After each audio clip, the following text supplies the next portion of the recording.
महाराष्ट्राच्या राजकारणात आज एक विधान पडले आणि त्या विधानाने अनेक राजकीय समीकरणांना हादरून टाकले आहे। उद्धव ठाकरे भाजपा बरोबर जाणार आणि एकनाथ शिंदे थेट शरद पवारांच्या बाजूला। महाराष्ट्राच्या राजकारणात सध्या अस्थिरता आहे। दोन्ही राष्ट्रवादीच्या विलीनीकरणाच्या चर्चा, सत्ताधारी विरोधकांमधील आरोप प्रत्यारोप आणि त्यातच ओबीसी नेते लक्ष्मण हाके यांचं हे मोठं विधान। हे विधान वक्तव्य कमी आणि 2029च्या राजकारणाचा ट्रेलर जास्त वाटतोय। काय आहे संपूर्ण प्रकरण जाणून घेऊया व्हिडिओच्या माध्यमातून। नमस्कार, मी पूजा आणि तुम्ही बघताय सत्य पे सत्ता, म्हणजे थोडक्यात पण महत्त्वाचं।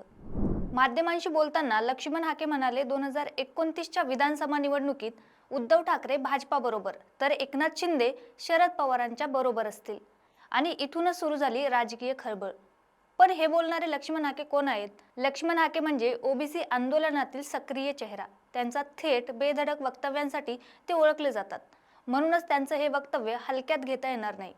त्यांच्या जिभेवरून शब्द निघतात, त्याच्या मागे गणित असतं आणि इथे गणित मोठं आहे। लक्ष्मण हाके यांचं नेमकं बाकीत काय आहे की 2029 मध्ये एकनाथ शिंदे, अजित पवारांची राष्ट्रवादी, शरद पवारांची राष्ट्रवादी हे सगळे एका बाजूला असतील आणि दुसऱ्या बाजूला असतील भारतीय जनता पक्ष आणि उद्धव ठाकरे यांची शिवसेना।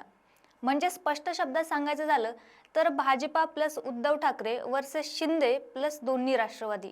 हे चित्र आज अवघड वाटत असलं तरी महाराष्ट्राच्या राजकारणात आजचा शत्रू उद्याचा मित्र हे काही नवीन नाहीये। तुमच्या माझ्यासारख्या सामान्य लोकांना इथे एक प्रश्न पडणं साहजिक आहे की ज्यांनी एकमेकांवर आरोपांची शर्यत लावली ते दोघं एकत्र कसे येतील? पण राजकारणात विचारधारा नंतर येते, सत्ता आणि अस्तित्व आधी येतं। शिवसेना उद्धव ठाकरे गट सध्या संघर्षात आहे। भाजपाला महाराष्ट्रात मजबूत सहयोगी हवा आहे आणि काँग्रेस भाजपाचा मुख्य विरोधकही राहिलेला नाहीये। शत्रूचा शत्रू मित्र होतो आणि हेच इथे घडू शकतं।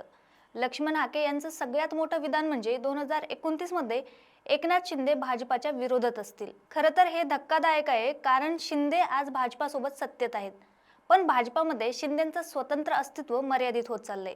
मुख्यमंत्रीपद, नेतृत्व, भविष्य सगळं अनिश्चित होताना दिसत आहे।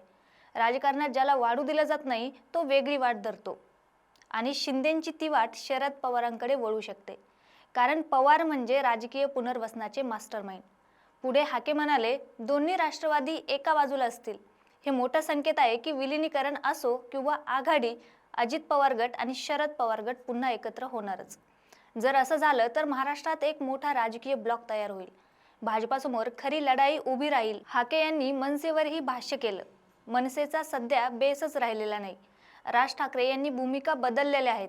या विधानावरून तर असंच वाटतंय की 2029च्या लढाईत मनसे निर्णायक भूमिका बजावताना दिसणार नाही। मुख्य लढत दोन गटातच होईल। मग प्रश्न असा आहे की हे फक्त वक्तव्य आहे की 2029च्या राजकारणाचा ब्लूप्रिंट? आज जे अशक्य वाटतं तेच महाराष्ट्राच्या राजकारणात उद्या मास्टर स्ट्रोक ठरू शकतं।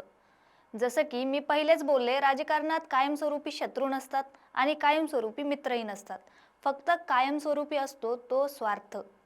तुम्हाला काय वाटतंय? एकनाथ शिंदे खरंच भाजपा विरोधात जातील का? कमेंटमध्ये तुमचं मत नक्कीच सांगा आणि अशाच माहितीपूर्ण व्हिडिओसाठी पाहत राहा सत्य पे सत्ता, म्हणजे थोडक्यात पण महत्त्वाचं। अहो मला सारखा दम लागतोय हो। आज माझा अजिबातच मूड नाहीये। मला ना कसं तरी होतंय, माझ्या हातापायाला मुंग्या येतायत हो। माझं खूप डोकं दुखतंय आज। अहो माझ्या थायरॉइडच्या गोळ्या संपल्या आहेत, लवकर आणून द्या ना। या सगळ्या कुरकुरी आपण देखील रोज ऐकता का? हो ना। अहो या त्रासावर सोपा उपचार आहे, डॉक्टर चाटेज होमिओपॅथी क्लिनिक।